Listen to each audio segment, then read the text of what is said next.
hoje a gente vai trabalhar hoje de tarde mais sobre a questão da dança, né, e a evolução da consciência e os estados alterados que vêm a partir da dança, né? Então, a dança como uma via de acesso.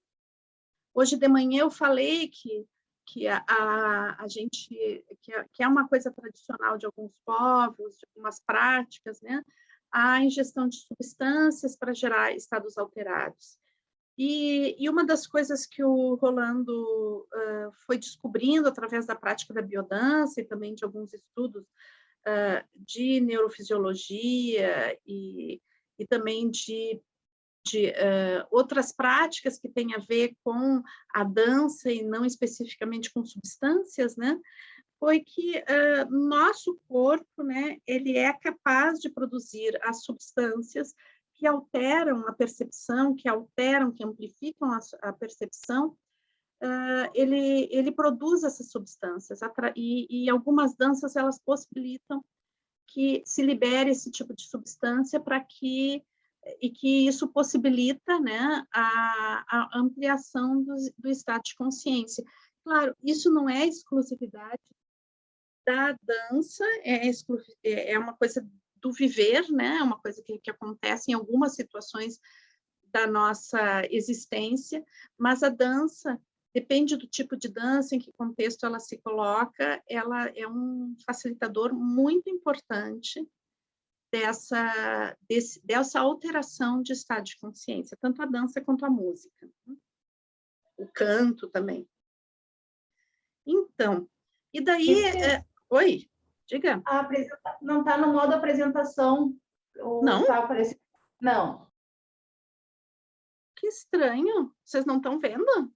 Eu compartilhei a tela. Não estavam vendo? Estava vendo aqui, geralmente tu deixa ele aberto, não sei, eu sei que tu gosta de deixar a apresentação, estava com o Word com as telinhas, o PowerPoint com as telinhas do lado. Ah, bom, esqueci. Então, isso foi, de fato, eu selecionei a página errada. Desculpe, pessoal, obrigada, Roberto. Tela 2 do PowerPoint. Isso, desculpe, tá? Não, tranquilo. Agora eu me dei conta do que aconteceu. Eu selecionei a tela errada, desculpe. Obrigada, Roberta. Então, pessoal, a gente vai ver um pouquinho, né, a relação da música e da dança com a nossa história, né, a história da humanidade. Então, porque tanto a música como a dança, ela é uma das primeiras, quem sabe a primeira, né, a manifestação cultural, artística do ser humano. Então, a dança e a música são artes muito antigas, são as primeiras artes. E elas têm, originalmente, uma conotação ritual, né? Elas estão relacionadas à ritualidade humana. Então, desde lá do Paleolítico, a gente já vai ver alguns instrumentos de percussão e alguns instrumentos de sopro, né, como flautinhas feitas com ossos de animais, que já possibilitam alguns rituais, né, e alguns tipos de dança. E essas danças, então, se dão em situações que têm uma conotação iniciática, uma conotação ritualística, também tem a ver com a narração de histórias, né? A contação de histórias está muito associada a isso, onde existe uma espécie de uma encenação, de um mostrar, e daí aí vem também uma sementinha, né? Uma sementinha do teatro aí, né? Dessa coisa da narração da história. Então, tudo isso está num contexto, né? Que vem de uma ancestralidade muito antiga, né? Então, o ser humano, ele praticamente, assim como a gente tem a linguagem verbal, a gente tem a linguagem da dança e a linguagem da música, né? Como linguagens que se integram e linguagens que vão ser do humano numa profundidade muito grande. Então, tanto a música como a dança, música e dança são artes complementares, né? Uma existe com a outra. A gente pode até dançar sem música, no sentido de sem música com instrumentos, música humana, né? Mas a gente dança com o vento, a gente dança com a água, a gente dança com o ar, né? Então, a natureza também é musical e ela nos proporciona dança. Então, tudo isso, né, faz parte de algo muito complementar e que é da natureza humana. Então, e de uma natureza humana muito ancestral. Então, à medida que a gente foi se humanizando, né, a gente foi criando instrumentos, a gente foi cantando, a gente foi dançando, se expressando através dos movimentos, né? E conectando a música que se fazia com esses movimentos, gerando a dança. Então, quando a gente dança, a gente não está somente fazendo gestos coreográficos, né? Mas quando a gente dança em profundidade, quando a gente dança muito conectado com o gesto, com o movimento, a gente está entrando dentro da nossa ancestralidade, a gente está resgatando algo muito profundo e através da dança, quando a gente realmente vive profundamente a dança, a gente está resgatando algo que é capaz de romper barreiras de tempo e espaço. Então, talvez a grande viagem no tempo, a grande ruptura com as barreiras de tempo e espaço, ela se dê, né, através do gesto da dança. Né? Porque quando a gente realmente é a dança, o tempo e o espaço não existem, existe um eterno presente. Né? É algo que nos coloca numa dimensão de eterno presente. E isso também, né, transcender ao tempo e espaço, é algo que tem a ver com a linha da transcendência. Então, hoje de manhã eu falei para vocês a respeito do ego, né, das limitações egóicas e o quanto... Pessoal, eu vou tirar um pouquinho aqui, só um pouquinho, vou tirar o... Deixa eu interromper aqui um pouquinho, tirar eu vou tirar o WhatsApp, qualquer coisa que esteja acontecendo em nível de WhatsApp, aí alguém com dificuldade, vocês me avisam, senão fica esse barulhinho de fundo, assim, enchendo, né? Cada vez que eu recebo uma mensagem que eu não sei desativar o barulho. Então, eu estava falando que a questão da transcendência como um transcender ao ego, né? E também a gente pode perceber como o tempo e espaço, né, são referenciais, mas são referenciais que a humanidade utiliza. Né? Então, dentro da natureza, dentro dos movimentos naturais, a gente tem uma circularidade do tempo, a gente não tem uma linearidade. Né? É como se o tempo e o espaço fossem coordenadas que nos ajudam a gente a se localizar, mas quando a gente entra no tempo da música, né, quando a gente dança, isso rompe essa barreira e a gente entra no eterno presente. Né? Quando existe esse estado de transe, esse estado alterado, né? Então, a gente entra no eterno presente que, quando se fala assim, eterno presente, parece uma coisa aprisionante, né? Eterno presente, não vai para lugar nenhum. Não, é o contrário, né? Quando a gente está no eterno presente, se abre a porta da eternidade, né? Então, se não é uma prisão, é algo muito libertador, porque tudo que nos remete para trás ou para frente nos causa ansiedade ou nos causa tristeza, né? Nostalgia, saudade. E quando a gente está no presente, existe uma abertura de uma dimensão que nos retira completamente esse tipo de emoção que remete para frente ou para trás, né? E nos leva a viver intensamente o que está sendo vivido naquele momento. E isso é uma abertura para uma dimensão que, na cotidianidade, ela não existe. Né? O Rolando chamou isso de tempo mítico, né? É o tempo do mito, é o tempo que não tem tempo, o tempo onde tudo é possível. E onde uma hora pode durar uma eternidade, e uma eternidade pode durar um segundo, o tempo se alarga e se encolhe conforme o que a gente está vivendo. Né? Então, na ficção científica, a gente tem tanta vontade de ter uma máquina do tempo, né? E a máquina do tempo não é uma máquina, a máquina do tempo é a vivência intensa do aqui e agora. Então, eu gostaria de trazer agora para vocês, né, algumas coisas que podem estar relacionadas à dança, tá? Eu vou trazer, assim, bem separado, mas não é que esteja sempre separado, tá, pessoal? Então, assim, eu vou trazer, são coisas que eu separei, mas não necessariamente elas estão separadas, tá? Então, a dança, a gente pode ver ela, de uma forma, ela pode ser uma manifestação espontânea, né? Então, o ser humano gosta de dançar, gosta de se movimentar no ritmo da música. Então, quando a gente ouve uma música, a gente sempre tem a possibilidade de dançar. Todos os seres humanos podem dançar. Não existe restrição para a dança, né? Então, a gente não precisa ser um dançarino profissional com técnica de dança para dançar. Todo mundo pode dançar. Então, a dança é um fenômeno universal, humano e ancestral. Então, ela pode ser espontânea, ela não precisa de técnica. Basta se conectar com a música e sair para dançar, né? E daí, então, essa dança espontânea, ela tem uma característica interessante. Ela pode nos gerar estados alterados, tá? Ela pode nos fazer muito bem, né? Mas também ela pode reforçar alguns padrões estereotipados, né? Então, a dança, quando ela não está sendo feita por alguém que trabalha com dança, que tem técnica de dança, né?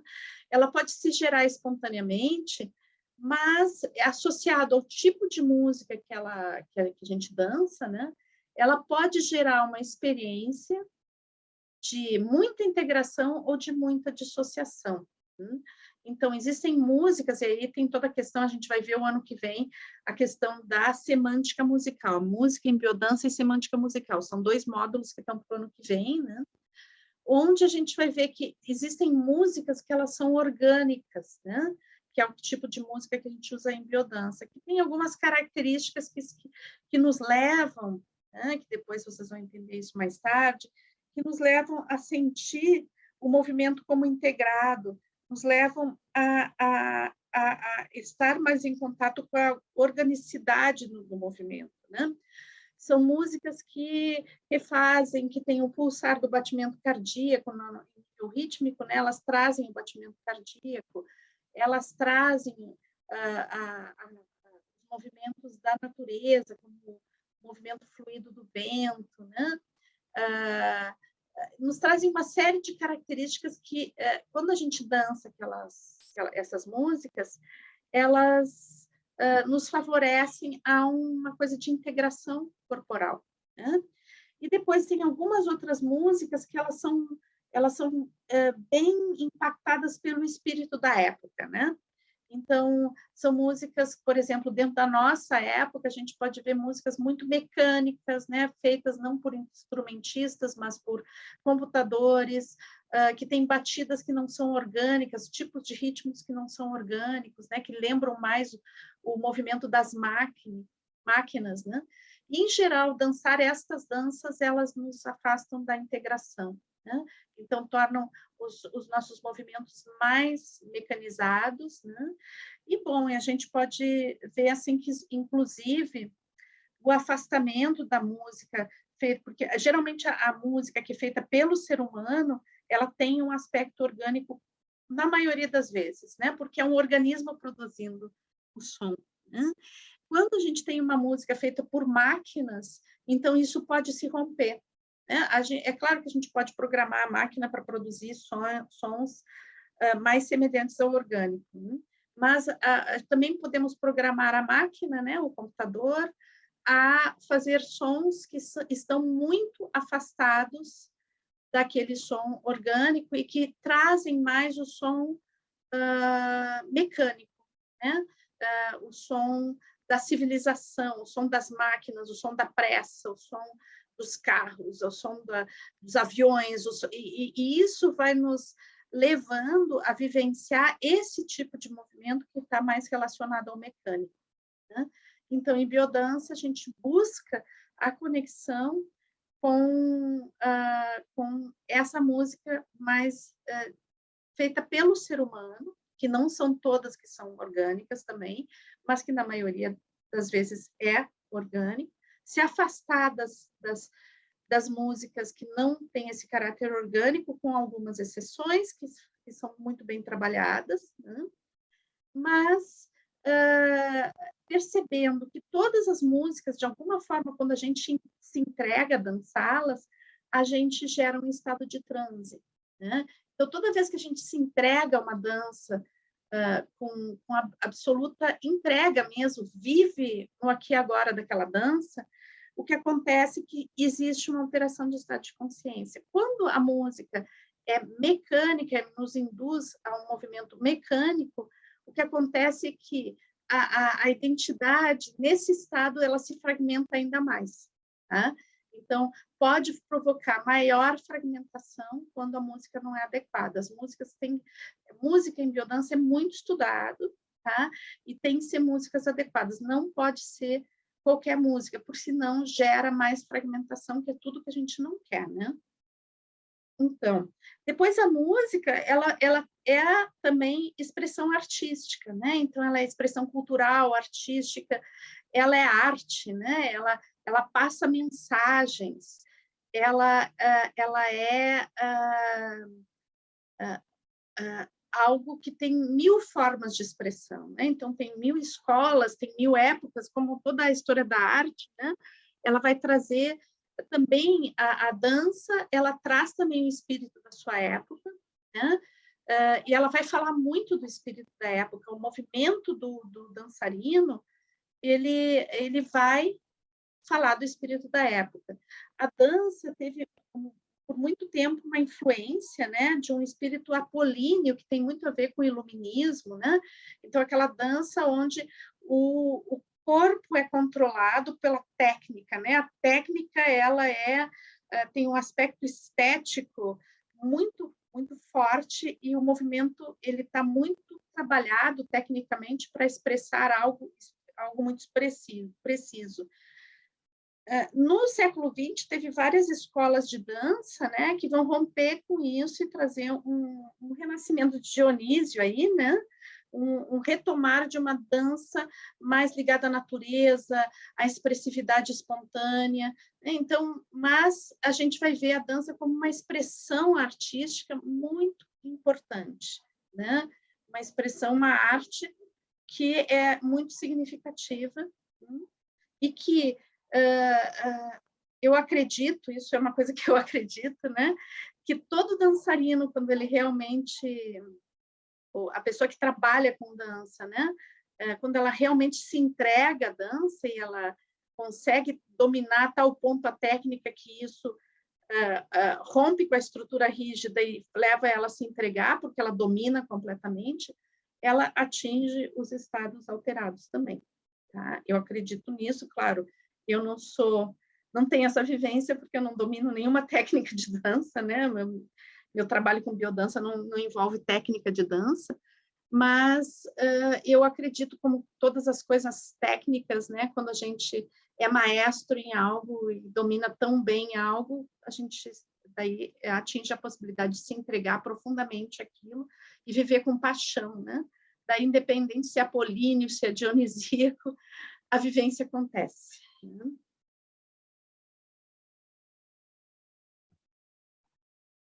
E depois a dança, né, como expressão religiosa. Então, a dança na expressão religiosa, ela tem muito a ver com o acesso ao transe, né?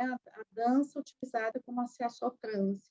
Mas também ela pode ter um aspecto ritualístico, depende do tipo de expressão religiosa, ela pode ter um aspecto ritualístico esvaziado da alteração de estado de consciência. Né? Então, quando o formalismo, né, expressivo de um determinado ritual, ele vai superar a capacidade de conexão, né? Então, ele não está mais voltado para aquele ritual, aquela dança, seja para ajudar, auxiliar a conexão, mas sim a um aspecto mais formal, né?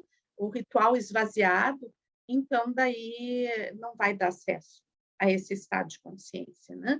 Mas a gente vai ter várias religiões, expressões religiosas que vão utilizar a dança como uma fonte da experiência mística, né? Aqui a gente tem a dança Sufi, que é uma dança que se caracteriza basicamente por isso, né? Que é um movimento de giro, né? Que faz com que o dançarino entre em transe e tem uma experiência mística através da dança, né? E tem todo um método, todo um jeito de fazer essa dança que envolve técnica, né? Ela não nasceu como uma coisa de expressão artística, hoje em dia é muito utilizado especialmente ali nos países do Oriente Médio para os turistas, né? Mas não era esse o objetivo inicial, era assim provocar esse estado meditativo de ampliação de estado de consciência através do movimento. E daí a gente vai ter uma série de outros, mesmo aqui, por exemplo, nos povos ancestrais aqui da América, essas danças que duram né, são movimentos contínuos que vão durar uma noite inteira, né? Aqui muito embalado também por substâncias, né? Mas mesmo que seja feito sem substâncias, ela tem um efeito muito poderoso pela continuidade, né?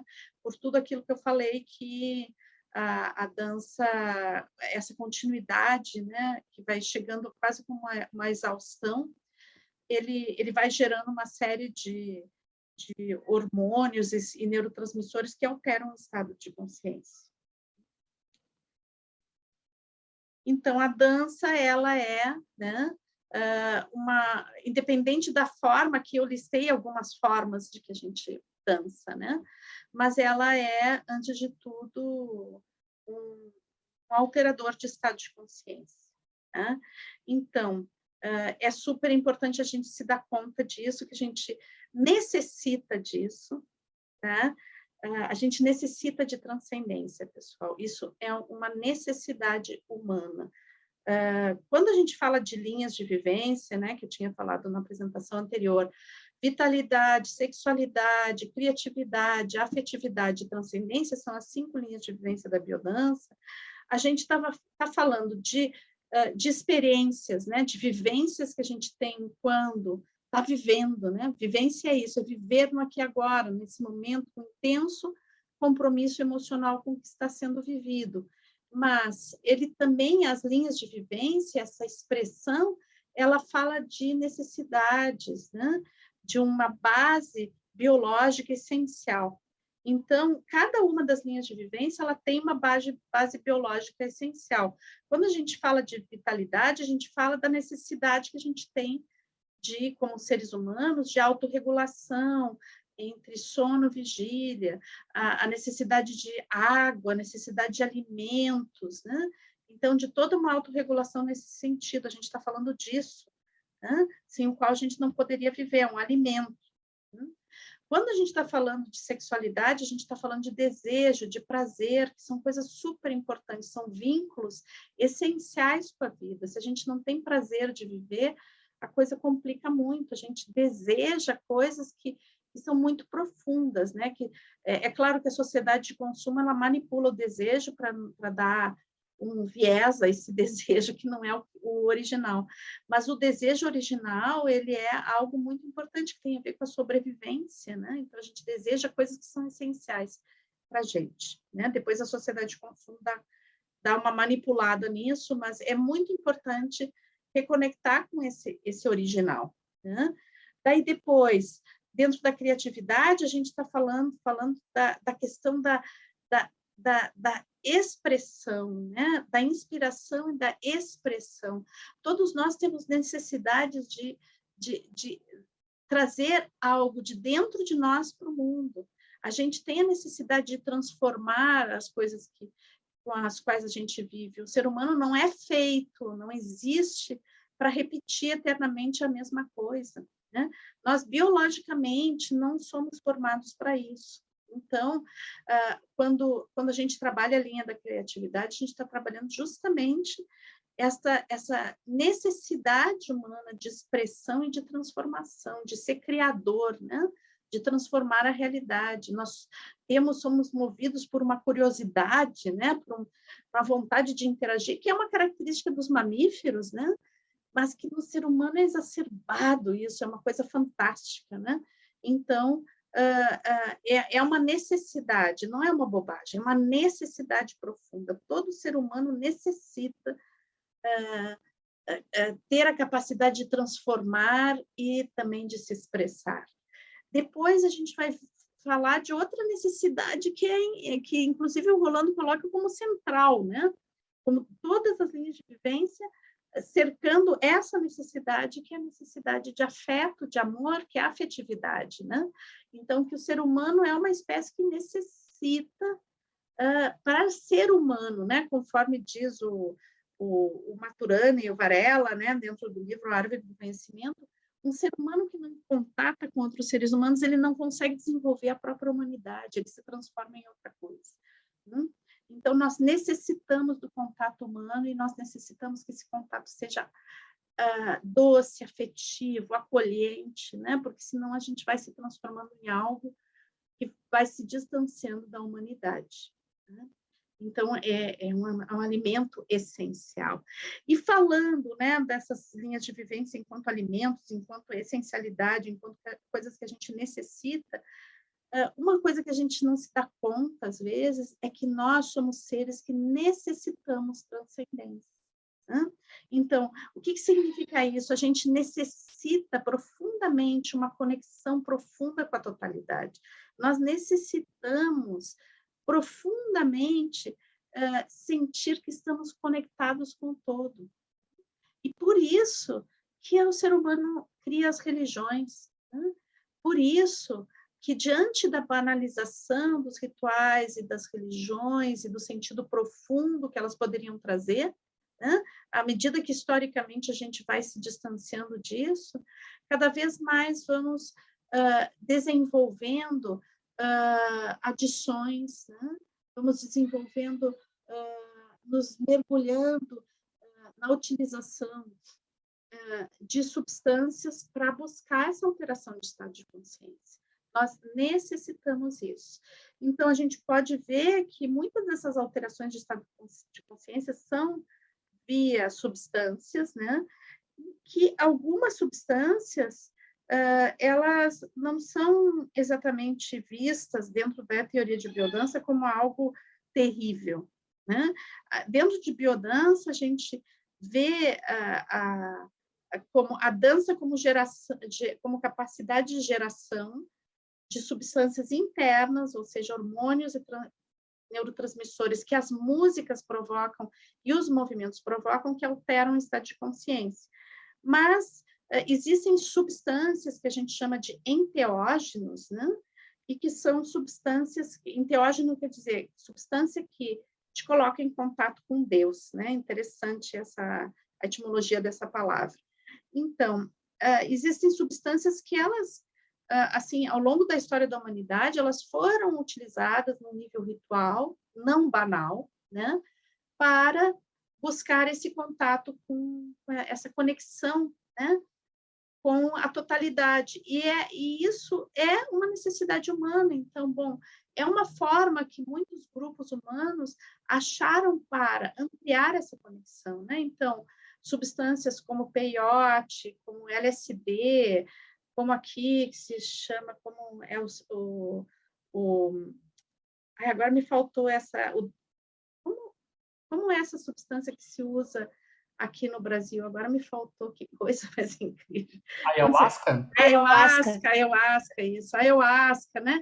Então, são substâncias que, num contexto ritual, elas te levam a um estado de conexão, né?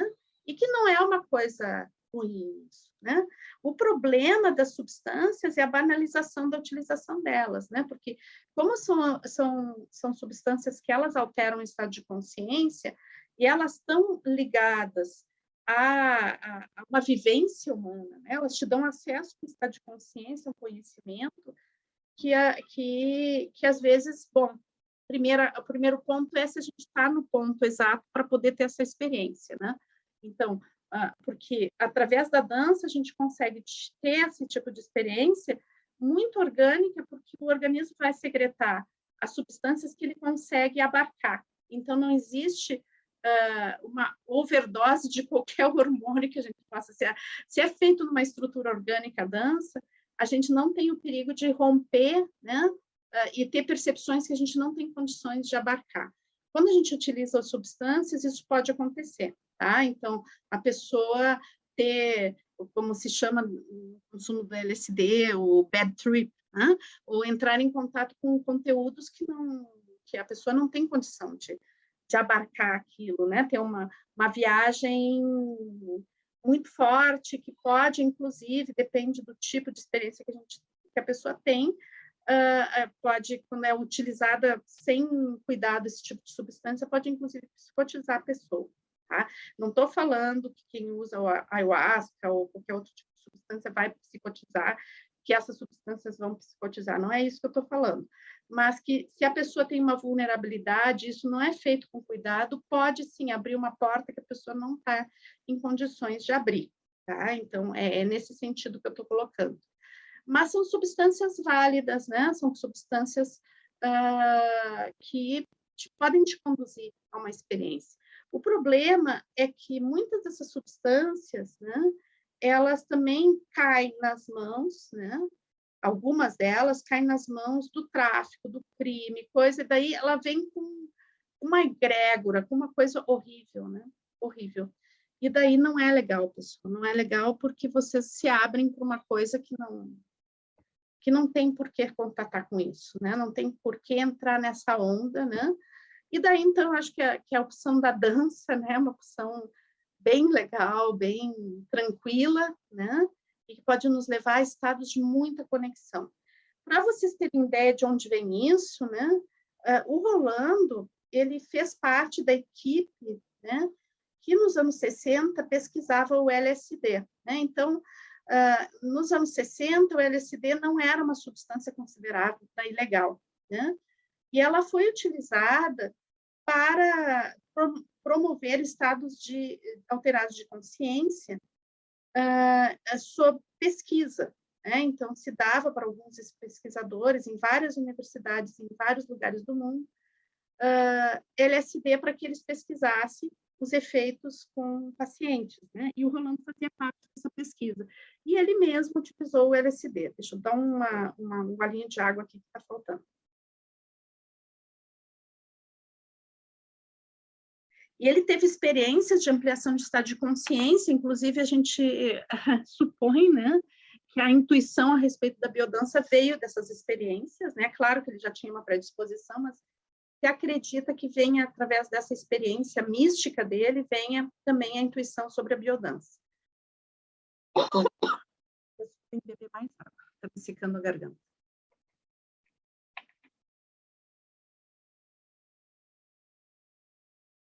Então, o que acontece é que o Rolando, né, ele depois teve toda uma coisa que tem a ver assim com todo uma questão muito ideológica, tem muita discussão a respeito de por que o LSD foi proibido. Eu acho que até quando eu vi a palestra do Fabrício, ele falou sobre isso.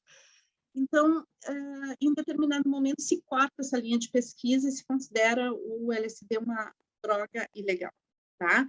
Então, aí é retirado todas as bolsas dos pesquisadores, é retirado a própria substância, não é mais fabricada, né? E acaba a pesquisa. E daí o Rolando vai buscar formas de chegar nesse estado sem a substância. E daí vem a biodança, né? Então, a dança ela tem esse potencial, né? Ela tem esse potencial de gerar estados muito profundos. Daí a gente vai ver que isso está muito relacionado não só ao movimento da dança, mas à música. Tem músicas que elas têm uma característica de propiciar estados alterados. E tem músicas que não, que elas te colocam no presente, na cotidianidade imediatamente, né? E a gente, dentro de biodança, a gente utiliza muito, né, a música para a sequência de músicas que vão gerando estados mais ligados à consciência aumentada de si ou mais ligados à regressão, né? E isso tem muito a ver com a necessidade que a gente vê nos grupos também, né? Então, por exemplo, se a gente pega um grupo que tem muita dificuldade de entrega, de desfrutar da vida, né? Um grupo que tem pessoas assim que estão muito estressadas, que estão infelizes na sua cotidianidade, desmotivadas, se sentindo sugadas. Então, a gente poder colocar em estado de transe e fazer com que essa pessoa contate, né, essa raiz nutridora e amorosa da vida e essa vivência oceânica, né, isso ajuda muito a pessoa a se reciclar e conseguir ter uma outra atitude frente a si mesmo, né, e frente à realidade. Mas pode acontecer também de a gente pegar, ter grupos assim que têm muita dificuldade expressiva, são pessoas muito tímidas, que têm medo de abrir espaço no mundo. Daí a gente reforça mais, através da dança e de músicas específicas, aquela polaridade de consciência de si, né? Onde a gente vai fazer danças onde a pessoa se mostra no centro da roda, dança para todos, dança um para o outro, né? E coisa, então a gente está reforçando essa capacidade expressiva. Então, a gente vai para um lado ou para o outro, a gente tem essa possibilidade na estrutura teórica da biodança, né?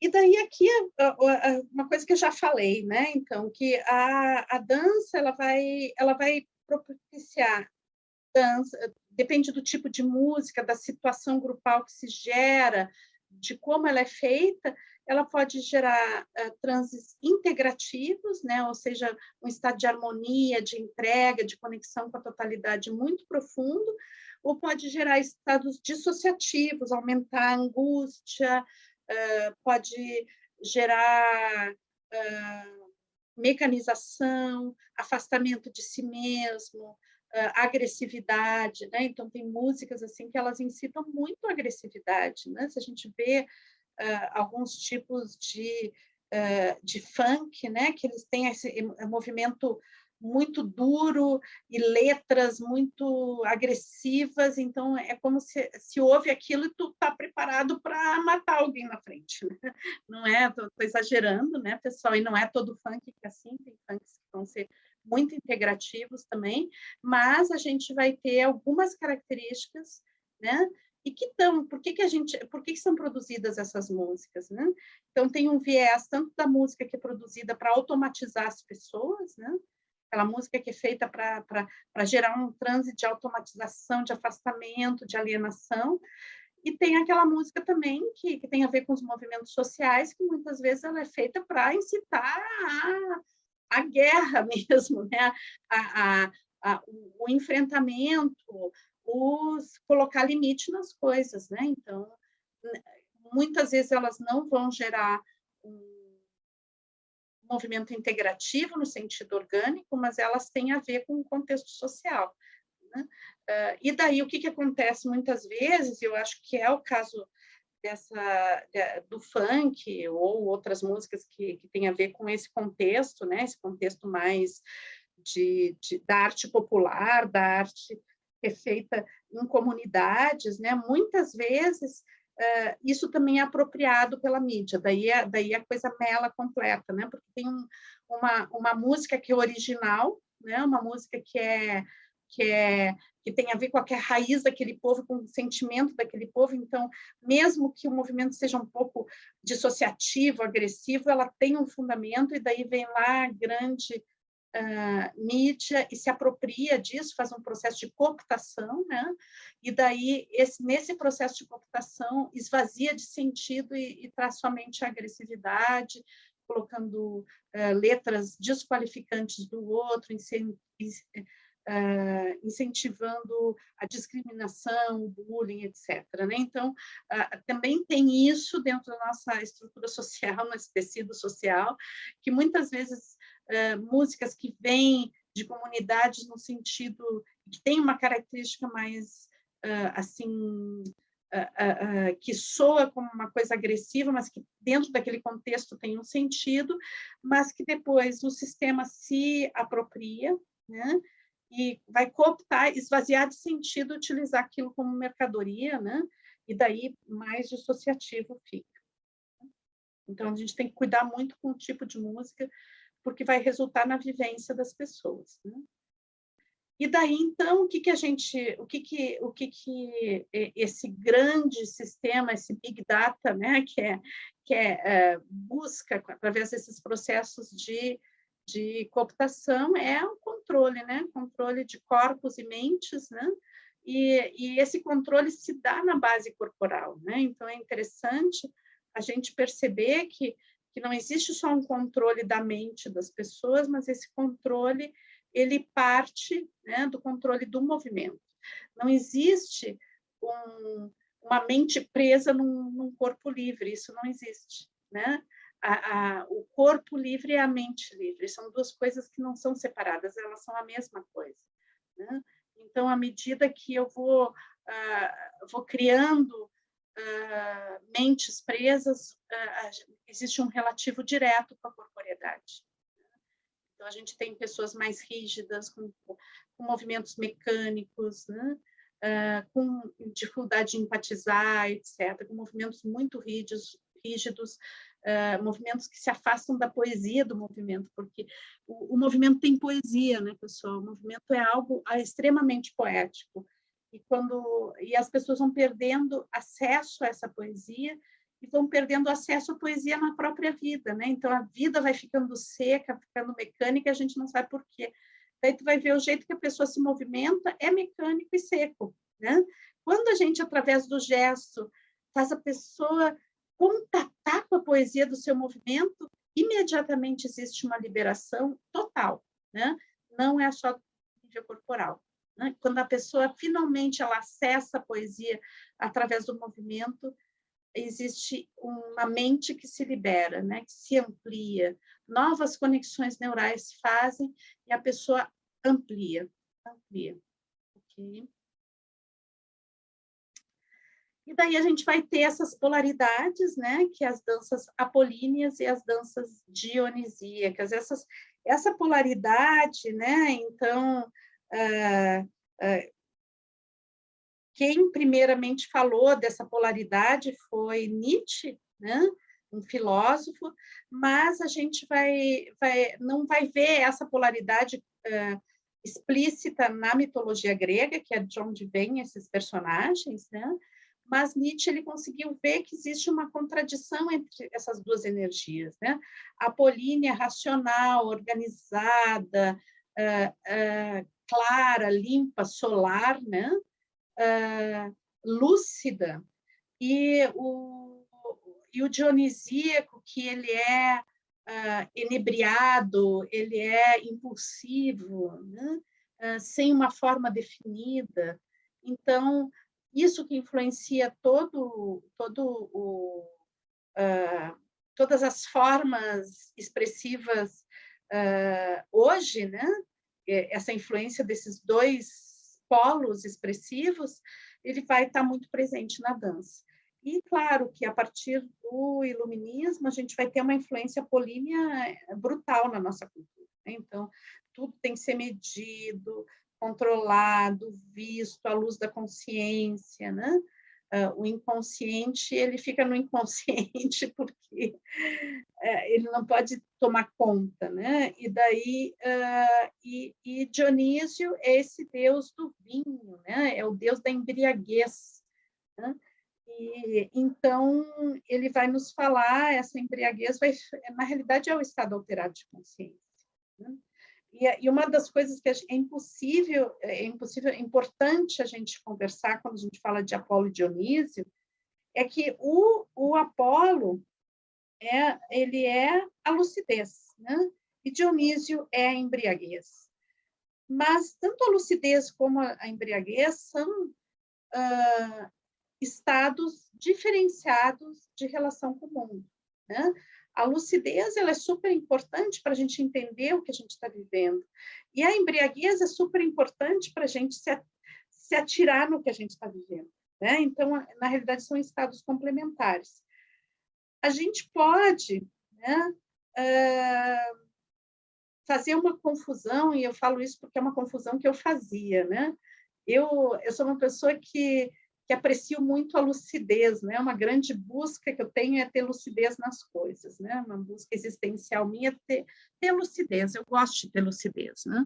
E busco desenvolver isso. E eu me lembro que uma vez uns amigos meus, facilitadores, estavam discutindo, né, conversando a respeito da embriaguez, o quanto a gente tinha que buscar embriaguez.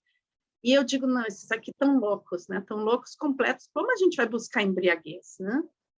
E daí, de repente, eu me dei conta que a nossa cultura não é uma cultura de embriaguez, né?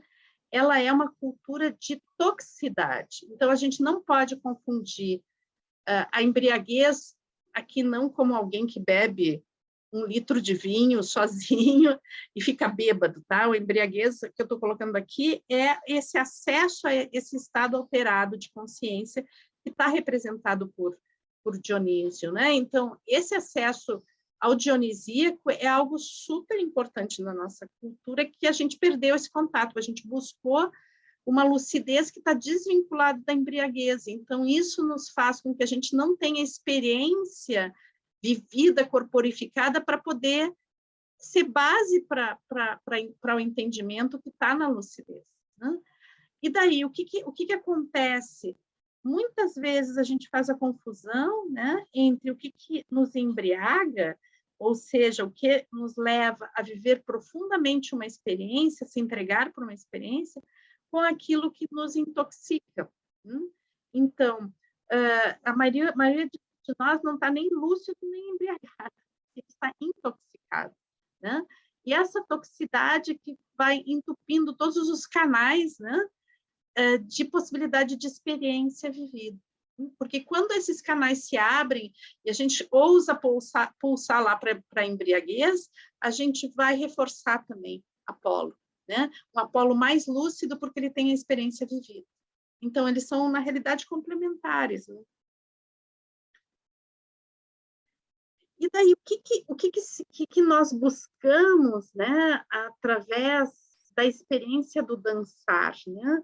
O Rolando dizia que a dança, ela existe na plenitude quando o dançarino desaparece, né? Ou seja, quando ele é a dança em absoluto, onde a dança se transforma em um estado onde não existe nem futuro, nem passado, existe o movimento em si e aquilo que a gente está vivendo intensamente naquele momento. E aí a gente se transforma na dança. A busca da biodança é que a gente possa desenvolver a capacidade de entrega à dança a ponto de a dança ser nós mesmos e nós mesmos sermos a dança. Pessoal, agora aqui tem aqui fora alguém cortando a grama na frente da minha janela, que lindo, né? Tudo super apropriado para esse momento. Daí vou pedir para vocês a paciência de aguentar esse barulhinho chato, né? Buenas.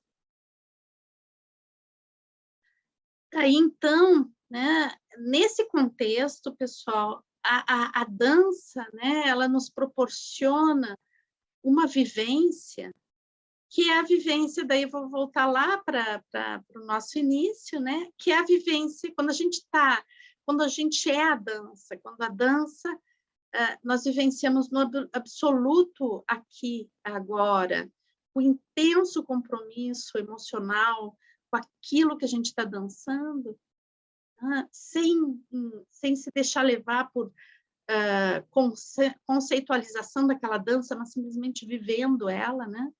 Naquele momento, naquele exato momento, existe uma dissolução do ego, né? Isso não significa que é uma dissolução, bom, agora eu vou psicotizar, nunca mais vou voltar, não. É como se, em nível egóico, a gente abrisse as porteiras e permitisse viver, por alguns instantes, a ausência dessa interface. Então, a gente entra num estado de fusão com a totalidade.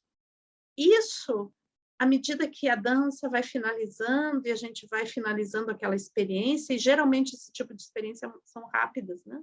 A gente não fica muito tempo na experiência. se a gente vai contar no relógio, né? Porque a impressão pode ser, né, o que a gente vive ali, não tem um tempo que possa ser medido, né? Mas se eu estou observando aqui, eu como facilitadora, alguém que visivelmente entrou num estado alterado, né? Vocês vão ver que é rápido, né? Mas naqueles instantes existe uma dissolução do ego, e quando existe a volta, né? É como que essa identificação egóica ela vai sendo aos poucos diluída, né? E a estrutura de ego ela volta para a interação com o mundo munida de muita sensibilidade, de uma maior sensibilidade, de maior compreensão, né? Do seu papel de interface, e não como seu papel de centro organizador, né? Então, esse processo de identificação do ego consigo mesmo, ele vai se diluindo, né? E aos poucos, as pessoas que fazem biodança, aos poucos vão desenvolvendo uma maior sensibilidade, né, com a vida, uma maior reciprocidade com o movimento do outro, com o movimento do mundo, maior escuta de si mesmo. E isso é muito lindo, porque não é feito a partir de uma racionalidade, mas é feito através de uma vivência, uma experiência vivida.